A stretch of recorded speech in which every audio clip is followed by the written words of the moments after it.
Right Mzansi siyabingelela enhle nasezantsi Mzansi onibingelelayo uphi kuhle khona la kuyiNtuzuma TV njengamanje kubafowethu sikhona ke khona la Eddington Hospital njobe sazi ukuthi ke sinenkinga la yama undocumented immigrants so njengamanje sizileke ukuzothola ukuthi ke ngabe kwenzakalani ke khona la Eddington Hospital njengamanje ke sine member ye March and March ukuthi ke isithathe sibeke ukuthi ke njengamanje ngabe kwenzakalani, what is the aim of yonke le match eyenzekalayo. Sicela ukubingelela sisi.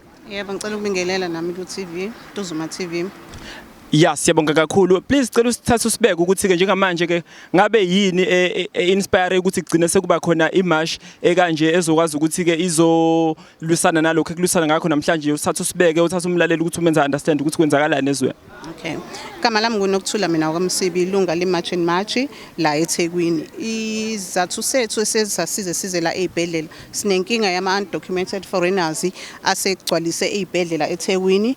Namaphethelo nje ama South Africans asakwazi ukuthola izinto kufanele ngabe bayithola uthola isimbheda bayitholi wonke nje izinto kufanele ngabe bayithola basakwazi ukuthola ama South African ngenxa ukuthi most of the hospital masithi siyezwa istate isakhona bathi kuno 85% ama foreigners abambile ezibhedlela sibe sikhona sama South Africans singawaoccupyanga lezo izinto lezo so thina as iMarch and March sizolwisana naleyo nto ukuthi manje siyavala because uhulumeni wethu akafuna ukusebenzisana nathi so thina as March and March sithe ngcono sisukume ezumphakathi sizoyilwela kuleyo nto leyo so siyavala ezibhedlela sivumela only South Africans ukuthi bangene ngaphakathi ukuze bazokwazi ukuthola ama facilities ethu asesibhedlela because abantu baya complain manje ukuthi usizo ezibhedlela awatholi amaphilisi ezibhedlela awatholi bayahlehliswa njalo ukuthiwa babuye ezibhedlela bazolanda ama medications so we say stop to that.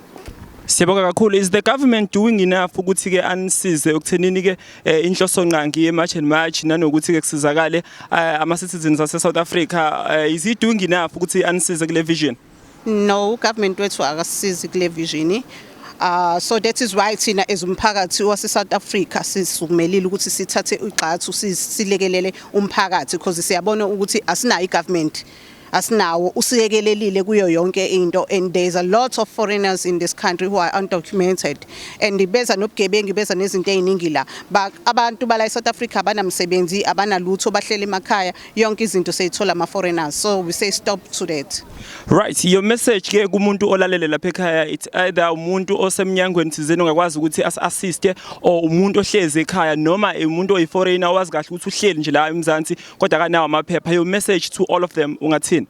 Oh, message ekubona ukuthi abantu abenza into right especially those foreigners who know ukuthi bakule country without papers ababuyele emakhaya abahamba bayolungisa ama countries abo njengoba nathi sisukumile silungisa icountry yethu yonke izwe nezo lineyinkinga zalo but we have to face those problems emazweni ethu siwalungise so nabo bangahamba babuyele emazweni abo bayolungisa I think ingalungiseka.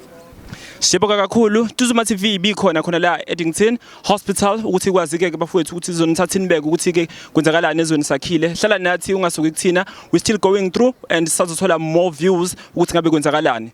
Siyabonga.